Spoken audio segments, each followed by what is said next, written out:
Trevor, what have you been learning lately, specifically in scripture?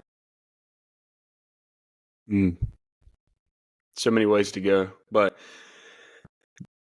the last couple of mornings I've been reading about how God is our provider, and specifically um, looking at scripture and how he is spoken and referred to as Jehovah Jireh, which is just the Old Testament name that was given to God that means he is our provider.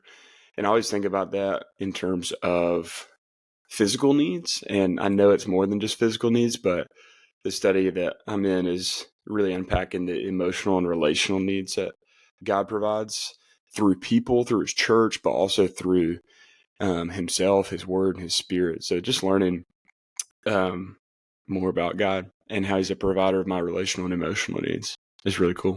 It almost aligns with whole health there. It's almost like God's a holistic God that cares for all of us, not just our spiritual life.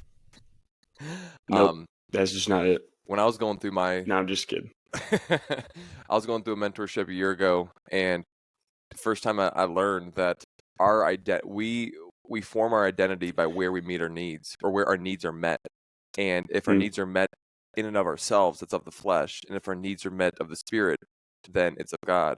And like you said, it's easy to think, God, give me today my daily bread. You're going to give me my physical needs. And if I have food, car, shelter, clothes, God is good. But it's like, no, we have a lot more, kind of like what I write about in the book, those deep longings of affection and attention and all those things that our soul needs that ultimately we will get from God. But he does form us in community, and we are to get those from other people, but first and foremost God.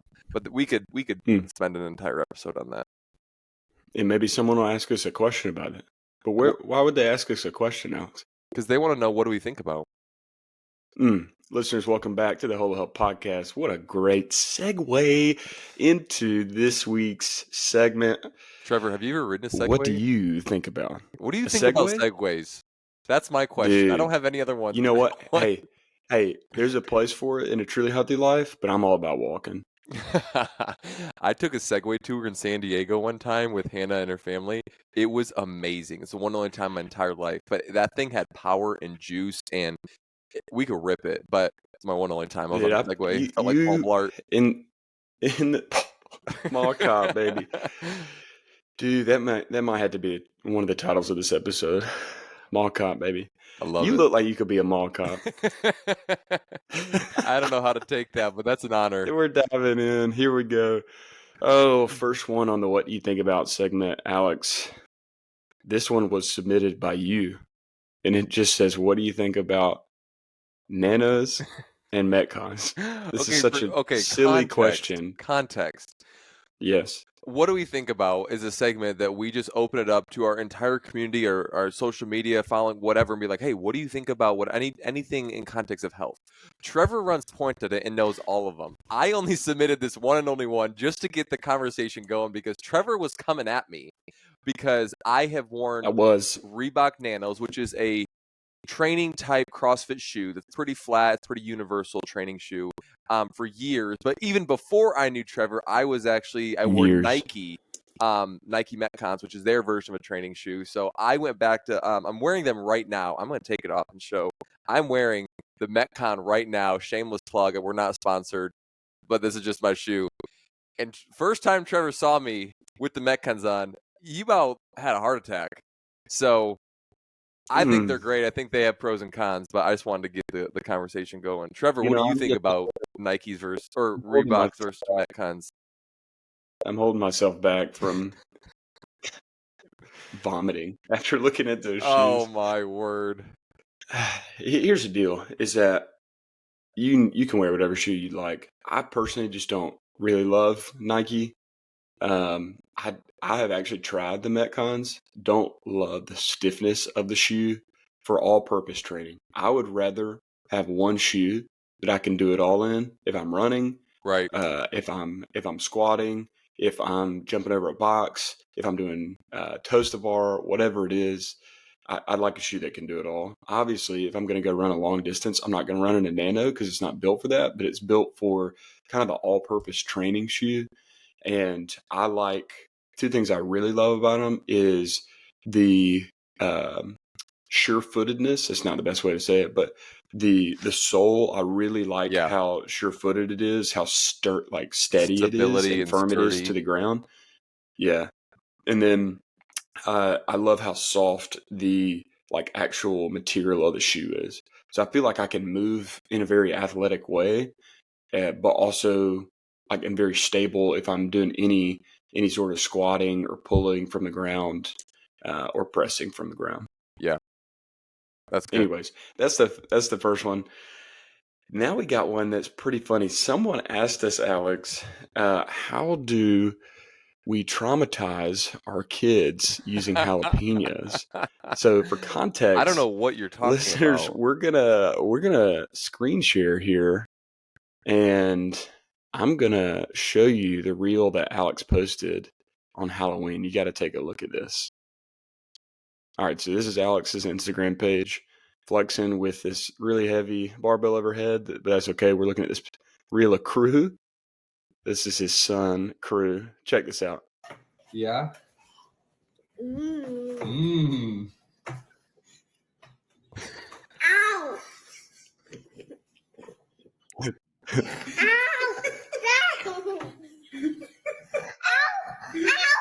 I need me water.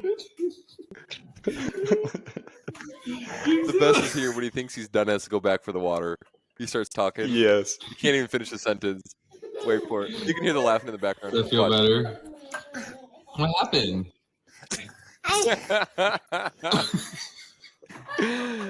Oh, and I love for That's context, too good. on that right there, that middle comment, the marriageresource.us is my mom, and it's her it's her marriage resource ministry, and literally she's like, I'm calling child protection services, don't do that to my grandbaby. Everyone was That's so classic. dying. So context here's context. We were eating a yummy bowl of chili on Halloween night because Hannah crushed it, and we had some hot sauce, some jalapenos, some cornbread, just the normal stuff that you're gonna like eat with chili. So they were sitting there, and Crew's like, I want one, I want one, I want one. We, as loving parents, said, buddy, you don't want one of those, you don't want one of those. And he kept insisting 2 or 3 or 4 times. I'm like, buddy, these are spicy. He's like, I like spicy. I was like, okay, you're going to try one and learn, and I'm going to video this so I can get a kick out of it. So that's when I started recording. So it wasn't like, Crew, take this. He wanted it, so okay, take it. And then afterwards, I stopped recording, but we literally went to the freezer, got an ice cube, and he just was sucking on the ice cube for like a minute. And then 5 minutes later, he was totally fine. But it was hilarious. We were rolling. You could hear us in the background. When he went back to the water and he couldn't speak, it got me. The thing that gets Aaron me was like, had you seen this? And I was like, what are you talking about? And then I watched it, and I just thought it was hilarious. The thing that gets me is the delayed reaction of like the second ow. He's like, ow. Then you know how like jalapenos, they get a little bit hotter afterwards. He's like, ow, and didn't know what to do. Dude, he's getting really good at talking now.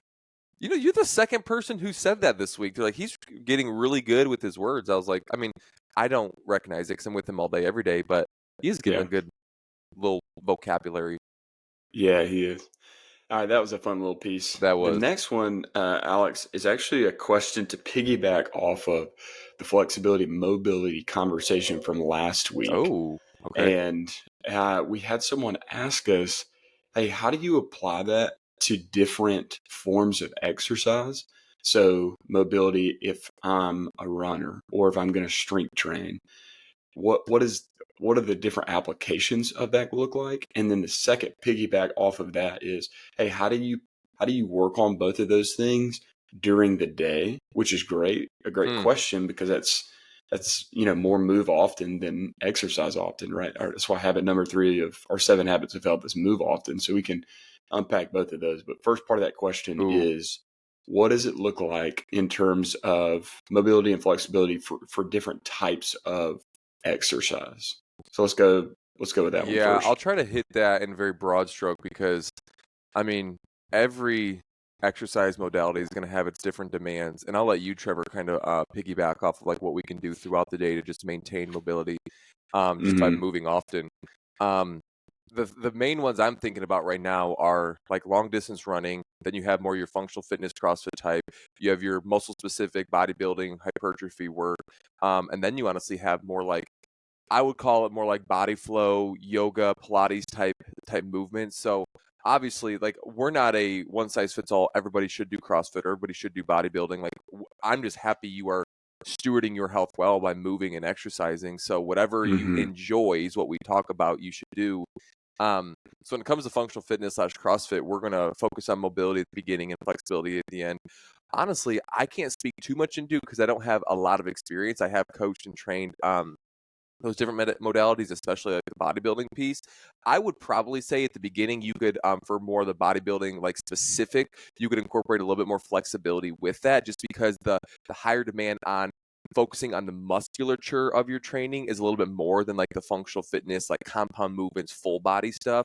So if I'm really going to focus on the chest, yeah, I'm going to do some upper body shoulder mobility, maybe with the crossover symmetry, or maybe some scorpions or kind of some snow angels and all those different things. And then I'm probably going to do a little bit more flexibility to really kind of get those muscles like going a little bit. Because you want to think of your muscles as a rubber band, that you don't just want to pull a rubber band coming out of the freezer. You want to warm that baby up.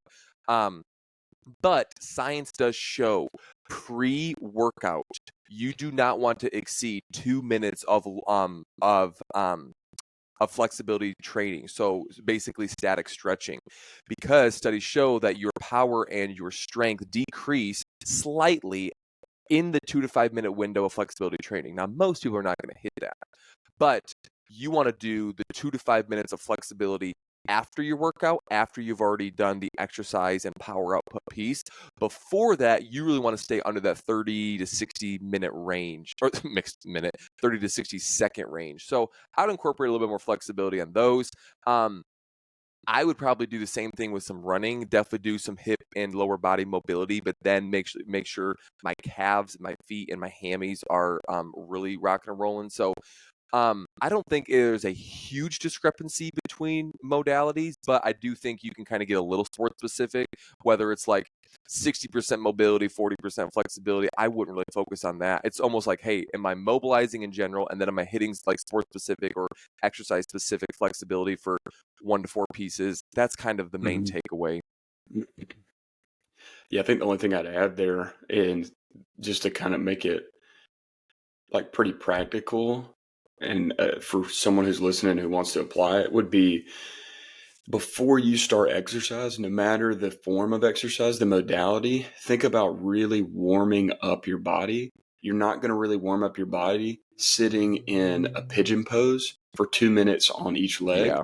but you would if you do 90-90, which is transitioning to different positions continuously, not super fast, or doing different like different slow and controlled squats that you're warming up the body.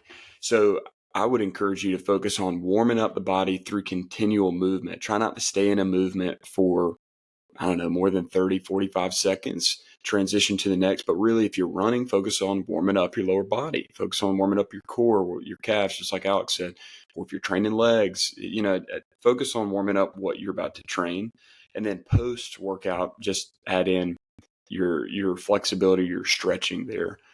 In terms of doing that more outside of the gym or outside of exercise, that's a great question, because that kind of falls into, like we were saying, it falls into the move often habit of our 7 habits of health. And the reason it's move often is we often work out before work, like most people do, or after work. And so maybe you work a desk job and you're sitting at the desk all day, and you can just get stiff because we're in this seated posture all day. We're sedentary. And so to look for opportunities to stretch or mobilize throughout the day is just great. It's a great idea. And that could be as simple as, when you take a break, pulling up and grabbing your ankle and stretching out your quads a little bit on both legs. It could be as simple as doing a little bit of a couch stretch on the chair. Standing at your desk and doing that. I do that a lot at work when people walk by and they're like, what are you doing? And I was like, I'm just stretching out my legs. And they're like, are you tight? And I'm like, no, but I just want to like stretch it out. I've been sitting for a while. So just looking for opportunities to do that. But one of the practical ways that I do this, you don't have to do this, is I actually keep a foam roller by the couch. And if we're sitting around the couch, Aaron and I, talking, watching something, hanging out, then I'll just sit on the floor and just kind of foam roll and just loosening up the muscles, moving around a little bit from whatever training. So that's a couple practical ways, but you look for opportunities to do that. And you can move through walking and like going to get your steps, which is great, but you can also move by just doing some static stretching throughout the day and breaks, because let's face it, we could just sit all day at a desk if we're not intentional about it. All right, I'll take 42 seconds really quick, and then we can move on.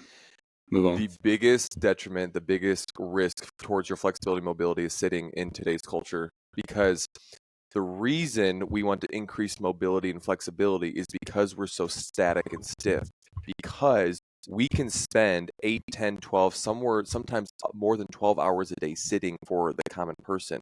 The reason sitting is a detriment to mobility and flexibility is because we're not assuming the positions that our body needs to maintain flexibility and mobility. That's why my 3 anti-sitting mantras are: stand when you can, omit to sit, and more on the floor. You just talked about more on the floor. Instead of sitting on the couch, I'm going to just get on the floor, because that actually is going to help your lower body and your lower back mobility more. Stand when you can. You're actually using your lower body as it needs to distribute your load, rather than just rounding your back, crunching your shoulders forward in a seated position. In general, this is what I'll leave with, is if you don't take anything else away, movement and mobility experts, they all, just like how nutrition, no one is going to argue we need to eat whole, clean, real foods. They just kind of put their own little twists and flavors and challenges into eating whole, clean, real foods. In the movement world, everyone agrees that there are no health benefits assuming the same position for longer than 60 minutes. So if you are seated for more than 1 hour, you want to get up and move for a minimum of 5 minutes, which is why, again, this is a very idealistic concept. I get it. Sometimes we have 2 or 3 hour board meetings or car rides. I do too.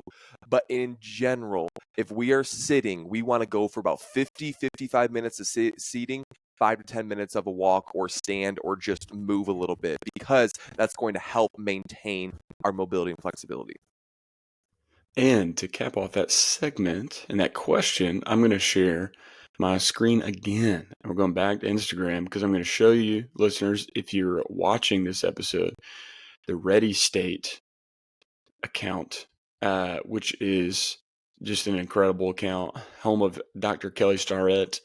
We mentioned him on the last podcast, but he is pretty much the movement guru when it comes to movement outside of exercise. He just released a book called Built to Move. That's why you see that logo right there. I think this is one of my favorite follows on Instagram personally. He's also just, he and his wife Julie are just awesome people. They have character and they have personality. It's not just like a boring science. Yeah. Hey, you need to move your ankle. Like, he makes it fun. Right. Exactly. They make it so fun. Anyways, we're going to move on, and we're going to pick up on a conversation that we had last week. And this is the last what do you think about part before we dive into the 3 and 30 that airs today. That's right. We're recording this episode a little bit early, but we're excited for this episode and for you to hear it. But when they're listening to the episode, the 3 and 30 is already out, because this was last week. You're right. Every episode airs on Tuesday. Every episode airs on Tuesday. So no, not at midnight. Oh, well, whatever. In the morning. Tuesday morning. Okay. It don't matter. But again, like I mentioned last week, Alex knows 10% of the things that go on, and honestly, they're 10% of things that really matter, and I got the other 90% that don't really matter. That's good. All right, here's the last one. We talked a little bit about the boundaries. Yeah. And people wanted us to unpack that a little more. We actually had 2 requests and just said, hey, can you unpack boundaries a little bit more? I think I'll preface this by saying that Alex and I are not experts when it comes to perfect boundaries from a biblical and scriptural lens. Hey, as a follower of Jesus, how do I have boundaries with other people that allow me to live a life full of joy, peace, vitality, great relations with other people? We're just not experts in that realm. However, we're going to talk about it, and we're going to share truth regarding this Um, and I think it's going to be a good conversation. So, AC, let's dive into this Oh one for a minute. man. I mean, we started it last week, and to be honest, I haven't thought about it since, but I would just kind of piggyback what we talked about as far as I remember this phrase when I was reading the book Boundaries, is that love requires freedom, because if I were to force you to love me, it's not authentic love. But in the And you freedom do. in the freedom to love you or love one another, we need to have clear delineation or clear boundaries between you and I, so that I have the freedom now to cross over my square here in my recording and now empty myself to love you. So when it comes to the boundaries conversation, one, we need to know where those lines are. We need to know, honestly, one of the biggest takeaways for me, and honestly in development of marriage and just relationship, is I need to own my pie. I need to own my slice. I need to be responsible for me, and I can't be overly responsible for you. And that's a boundary. That's Mm, what we have to recognize and articulate when it comes to how do I love but not at the expense of emptying me, or where do we draw that line. Is first we need to articulate, hey, this is Trevor, this is me. This is Trevor's responsibility. This is Alex's responsibility. This is my slice of the pie to own. This is your slice of the pie to own. Because when it comes to the gospel's invitation is to come and die. It's not, like we said, it's not so that our lives may be great. Jesus says to pick up our cross. So we need to empty ourselves. And when it says come to die, we are putting to death the fleshly desires that are within us. Because we have the flesh desires and the spirit desires, we're putting to death. Paul uses the words crucify the flesh in Galatians, which is such a powerful word. Like, we are to put to death those desires so we can now willfully put someone else in front of us and love them well, to the point that God is honored, but not at the detriment of me. Where when I say not the detriment of me, meaning my health, my safety, my needs, my family, my protection, that stuff. Not at the detriment of my selfish pursuits, because a lot of times on the other end of love is selflessness. So it's not selfishness, it's selflessness, putting you hmm first. But for me, I'm not going to do it at the expense of my own health, because if I do, I'm just running dry. I'm pouring from an empty cup, and then I can't love you well because my cup is empty. So I do think the biggest takeaway for me is I need to learn what is Trevor's to own. I need to know what is mine to own. But then outside of that, I'm going to do everything I can to love well.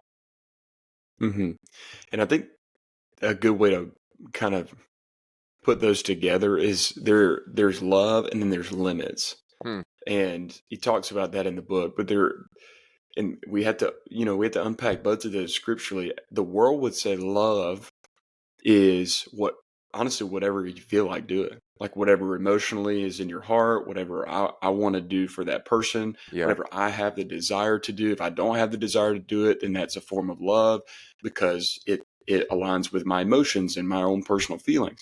Scripturally, that is not what love is. Yeah. We You're look at right. Jesus. Jesus is not doing what he feels like doing. He is doing what is required for the love of that person. And it's both extending grace at times, and then it's also calling someone up, Yeah. and and just like you said right there, calling someone to own their responsibility. Yeah. And you could see that with the disciples. You could see that with different people that he engages with. And I think what is really important is that we have to recognize that love, just like you said, is not selfish. It Yeah. is intended to be selfless. But if we're pursuing our own benefit always, then we're not really loving people. And I think there's also this weird distinction that thinks and I don't know what it is, maybe it's just the way that culture positions this, but if we don't, if we call people to own their responsibility, uh, to live up to the expectation, their end of the bargain, however you'd want to, kind of phrase that if we do that for them, we're not loving them. And I don't think that is love. I think we're ignoring one's own personal responsibility, and that's being then put on to someone else when they're never designed to do that. Now, I do think there are some things that, you have young children, Alex. Their responsibility levels are like almost zero, Minimal. But at the age of 24, crew's responsibility level looks totally different than it does right now. Right. And it's with a parent and child, it's designed to progress. Like look at the way that God created the family dynamic and created parents and encourages the parent to raise the child in the ways that you want them to go, but also to love them and not to be overly harsh. Proverbs and Psalms both talk about that. So we could talk a long time about this. I think this is a great conversation. I'll recap it really quick and sum up what you just said and I just said in one sentence. Both truth and grace are expression of love. Culture only mainly focuses on the grace and shies away from the truth. But truth and grace and truth are both love. Yeah, let's put that in a scenario. Let's put that in a scenario between the two of us and say, we had previously discussed, hey, Alex, you more than 10%. You got this 50% of responsibilities for what we're trying to do, and for Holo Health, the responsibilities of business. Trevor, you've got these responsibilities. And that's my slice. That's your slice. Exactly. We'll just go 50-50. Look at the pie, right? And if all, time and time again, I am not managing or owning my responsibility to 50%, it is not loving for you to always pick up my slack. Yeah, I'm taking advantage of you. That's not love. Yeah, I'm taking advantage of you, but I know what you're saying. Yeah. It's not loving for me to do that to you. And regardless of what is going on, that is not what we agreed upon. That's not me owning my responsibility. That's not you owning your responsibility. And that's not loving to the other person. Context, though, what people always want to figure out is like, yeah, I know that. Like, I understand that. What's next? Well, a conversation has to be had. If there's a boundary being crossed, a conversation has to be had. Yeah. Or a boundary being broken. And the conversation, how you approach that conversation is an expression of love. Yep. You have if you are exactly. And when we say in love, what I mean is not like, Trevor, I love you, man. It's saying, hey, Trevor, is everything to build okay? up, not to tear down. Yes, but also you have to understand someone's perspective. I think it's really important to understand, because what if I was going through something? You ask the question all the time, how's your soul? What if you didn't ask me that for a month? And then, you were doing 75% and 25%, and this is part of what we talk about, assuming the best in other people.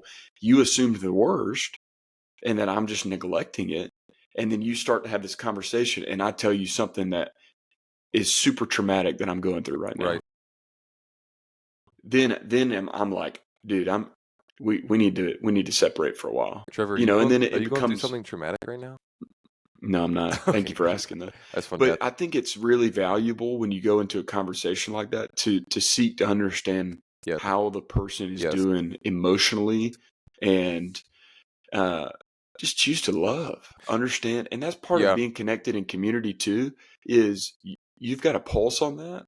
But if you're not always connected with that person, you go into that conversation and you're understanding and sharing and expressing these things out of a posture of love. Hey, Trevor, I love you.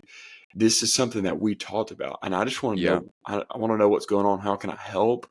Would it be helpful in this season if we kind of shift some things around? What can we do? Because what I want to do is make sure that we're on the same page, and owning our responsibilities. That's going to hit totally differently than you coming in and saying, dude, you got to start doing what you said you're going to do. You suck. Because then I'm really defensive at that point. Exactly. Right. And then we're going down a rabbit hole.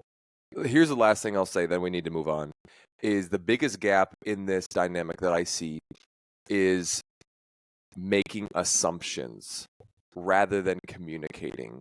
Because like we said, one is defining the terms, 50% responsibility, 50%. And this is a hypothetical situation, but I own half the pie, you own half the pie of what we need to do. And this could be in marriage, this could be work, this could be any relationship. But if we don't define the terms and we don't say, hey, clarity is kindness, these three things are you, these three things are mine, there's our responsibility, then we are assuming who's doing what three. And if we don't define that, and like you said, I'm doing 4 and you're doing 2, now there's a lot of guessing. There's a lot of assuming the worst rather than defining the terms, having conversation, bringing clarity to that, because now there are clear expectations on what Trevor's going to do and what Alex is going to do. That is going to avoid many, many future conversations down the road because there was clarity and less room for assumptions. And then, and like you said, both grace and truth are expressions of love. When I slip up on one of the 3 things in a week, Trevor extends me grace because life happens. But if that happens time and time and time again, that's when that truth conversation comes out, like you said, in love, to help me pick up my responsibility and give my feedback underneath me. So we have to use habit number 4, increasing clarity, using self-awareness on what the Spirit needs us to do the most in this situation. Maybe it's more grace, maybe it's more truth. It all depends. Yeah, good. We'll button that up there. If you want to learn more about it, go check out Dr. Henry Cloud's YouTube or his website. Great stuff. I'm buttoning it up right now. All right, buttoning it up. Well, this isn't a button, Alex. But this is a boat. That's okay. All right, to whatever. Cap off this episode, we're going to dive into the 3 and 30 that when you listen to this was shared on November 2nd. Last week, November 2nd. First thing that Alex shared. Do you want to share the screen? We can read them, or do you just want to list them and talk them through? I can share the screen, but it's going to take me a second. Here's the thing. I love writing the 3 and 30s, and I almost write them for me. I've heard in the writing world that you write yourself into a better life. That's so true of me, that the things I write about are the things that God is teaching me. So it's not like I'm coming from a pedestal or a place of expertise. It's like, no, these are the things that I'm working through and the things that God is teaching me. Not to say I'm the end all be all at all. I'm at the bottom of the list saying I'm doing this together. But I just like to read them. How we looking? I love this new podcast format. Let's go. Number 1, listeners, if you are just listening, we're going to read it. But if you're watching via Spotify or YouTube, you can see the screen. All right, number 1, functional fitness is not a fad. It's how God designed the body to move. For example, squatting safely and efficiently, lowering and raising from a chair. Deadlifting, safely and efficiently picking something up off the ground. Pressing, safely and efficiently placing an object overhead. Example is top of the shelf of your cabinet. Burpees, safely and efficiently getting up from the floor. I think this one's great. It's just good. And the reason is because it's pretty clear all of those practical applications of those movement are experienced day to day. Every single day. I'm getting into a chair and I'm getting out of a chair. I'm probably picking something up off the ground and then putting it back down. I'm probably taking something and putting it on a shelf, or taking something and putting it higher than my head is. And I don't know that I think I'm getting up and down off the ground on a daily basis, but at some point you're going to be on the ground and you got to get up. Right. So I think it's great. The functional fitness, I think people get really granular and tied into, oh, you're talking about CrossFit. No, we're talking about functional movement, things that you do inside the gym that improve life outside of the gym. There's a difference in execution, but not every single movement is functional. Right. Let's just be honest. A toes-to bar, not functional. A bicep curl, you don't kick above maybe your a little bit forehead, functional. 5 times a day? I do. But there are certain movements, and I actually would encourage people. I've had a lot of people recently, Alex, ask, hey, what type of movements or exercise or things do you encourage me to do? Man, these. Squat, deadlift, pressing, burpees are great just because of getting up and down off the ground. All of these things are so applicable because they increase one's ability to move well outside of the gym. That is the definition of functional fitness. Gosh, we could take a whole episode on this. I'll do my very best to be quick. There are some underlying holo health truths and beliefs that we built our entire business model on, Trevor, underneath this right here. Health is a stewardship. God designed us to move. Functional fitness is a practical application of that. 2, what you just said, what we do, our pursuit of a truly healthy life believes that what we do in the gym should best prepare us for life outside of the gym. When I can squat pretty comfortably 200-300 pounds in the gym, I'm going to be able to get out of the chair very quickly and go play with my son. Also, you can get up and out of the chair and not squat 200 to 300 pounds, listeners. That's maybe not 70. That's Yeah, not a benchmark. whatever. Sorry, I just was thinking about the squat session I did when earlier. you can squat comfortably with load. We'll just say with load. There you go. Another one. Movement is medicine. That the more you move, the more your body improves. The more you're able to go the distance. Mm-hmm.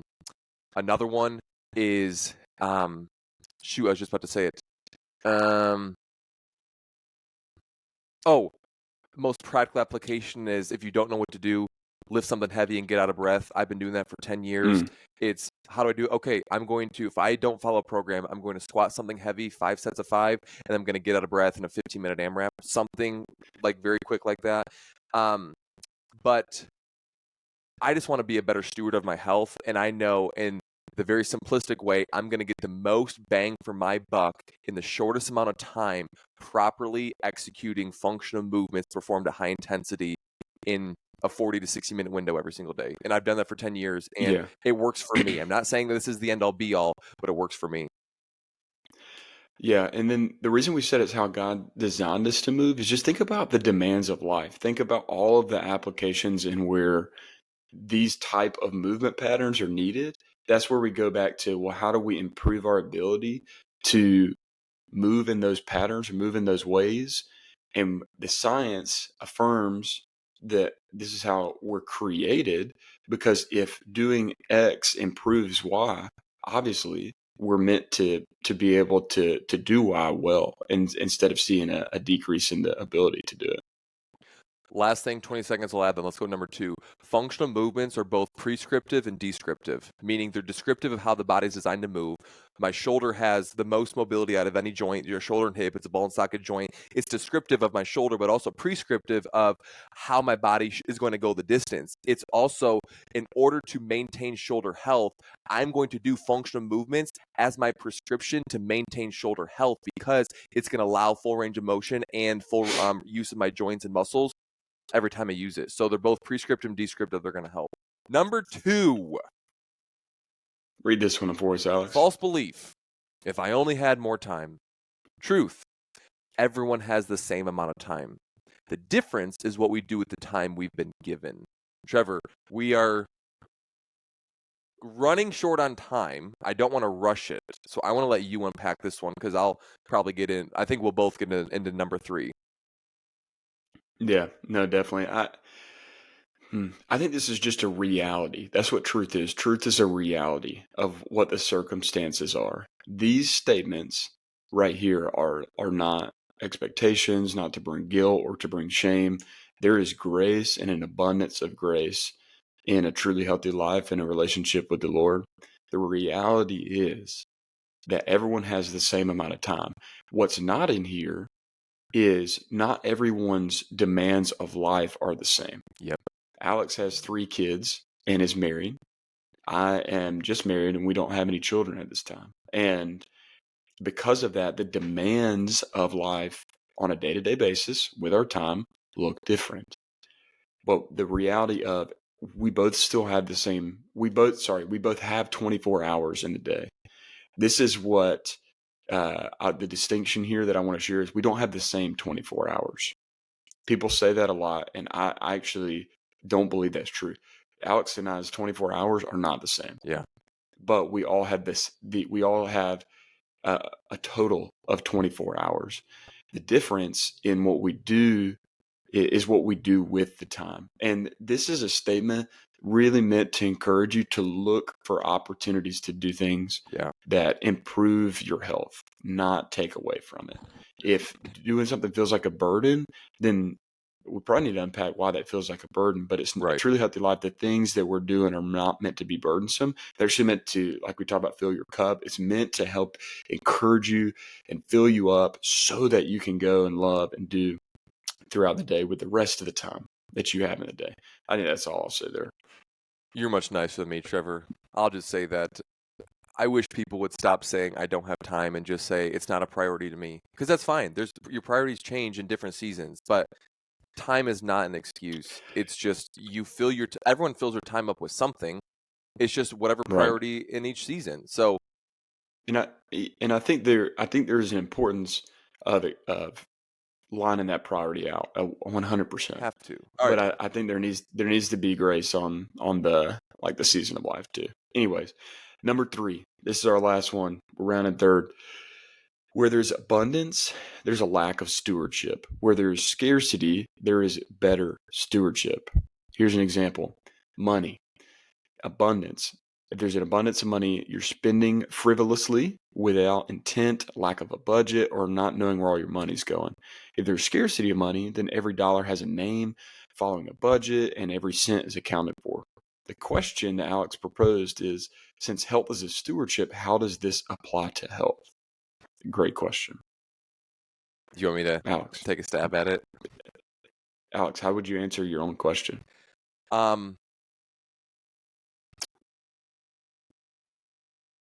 Training and coaching people over the past decade, what I've realized is that health is freedom, and I decided to write a book about it because the more health you have, the more freedom you possess to love others well. There, you don't need to read the book. I just told you what it was about. And I've realized is that when people look to pursue greater levels of health when they feel most limited, the higher the motivation, the higher the limitation. With that, though, they've realized that with those limitations, that there are lower levels of health. So in this little health proverb, there's a scarcity of health. Not to say that we're not healthy, but health comes in different levels and seasons, which is okay. So that's going to motivate us to be a better steward of what we've been given. But if I'm being honest, the first one, where there's abundance, there's a lack of stewardship, is something that we have to be intentional with because, quote unquote, when we arrive, when we lose our 30 pounds, or when we, quote unquote, run that marathon, if we are not intentional and have created intentional habits, then we can kind of drift back into the old ways because, quote unquote, we've reached the abundance, we've reached the freedom, we've done what we wanted to do, and then we've kind of drifted back. So the tendency for me is, A, to believe I'm not immune to that. I need to continually steward my health every single day. It's why professional athletes still work out and still go to practice. LeBron James is still shooting free throws and still shooting and doing drills is because he's going to lose it. It's either First use one or in the lose it. building, baby. Exactly. And he's been doing it for 18 years. So it's just that the same concept like we said in money. The more money I have, I'm like, oh yeah, I'll spend here. But when I don't have something, I'm going to be very, very intentional with every action I take. So how does it apply to my health is I'm going to use lower levels of health to be good stewards, but then once I keep increasing that, I'm not going to take my foot off the gas, but instead I'm going to continue the momentum and create habits towards better stewardship. That's good. Only thing I'll add in and punch here is there can be abundance and stewardship, but these are the tendencies. I think that's what Alex is like getting at with these. This is kind of our tendency or our default is to when we get there, slack off. And a lot of people, you see posts on this, and it's like, how did someone get there? It's like, well, they got to a certain place and then they just kept going. How did someone write 10 books where they wrote the first book and then they weren't like, oh, cool, I'm an author, I'm done. Yeah. They kept writing and kept writing and kept writing. And so it can't, with abundance, it can exist with stewardship. What it comes back down to is, truthfully, I think is identity. Yeah. What do you believe about yourself? If I believe I'm someone who always will prioritize movement, is always someone who moves, I'm someone who moves, I'm going to keep moving, whether it's exercise, walking, outside the gym, whatever it might be, then that's someone I am. And I look up, there's an abundance of my body's ability to move. And I want to keep stewarding that because I identify, I am a person who moves often. That's all I'd add in there. I mean, the main takeaway that has revolutionized whole health is our belief that health is a stewardship. I mean, let's just focus Mm-hmm. there. And in that is the belief that our health and our body and our mind and our soul is not our own, that God has given us this pleasure and grace to go fulfill whatever we want to do each day. And I pray, Lord, that we use it to glorify Him. But it's not ours. It's not ours to take. So we are actually managing. Same thing with our money. I mean, Jesus talks about money. Our money's not our own. We're just stewarding the money He's been given us so that Mm-hmm. we can use it well. We're also stewarding our health, meaning it's not our own. We're just managing it for the years we have on this earth so that what we do when we return our heart and our body and our mind back to God, when we dwell with Him forever, I hope that's in a really good state. So just the belief that Mm-hmm. health is a stewardship, our body belongs to God because of what Jesus Christ has done on the cross, is probably the most pivotal thing there. Man, that's a good place to end it. Listeners, this one was packed with the goods. Again, like we mentioned last time, coming up, we've got our free True Health program that we're hosting at Coming Strength and Fitness starting at the end of November. We're in the month of November, so if you want to learn more about it, go to our website or click the link below in the show notes. Also, do us a favor. Subscribe to the show, click that follow button on whatever platform you listen to so that you don't ever miss an episode that drops. And if you want your question or topic to be featured on the What Do You Think About segment, then drop your note below. You can on Spotify or just send us a message on Yeah. Instagram and we'll be happy to talk about it next week. Hope you have a good rest of your day. And remember, You're a legend, baby.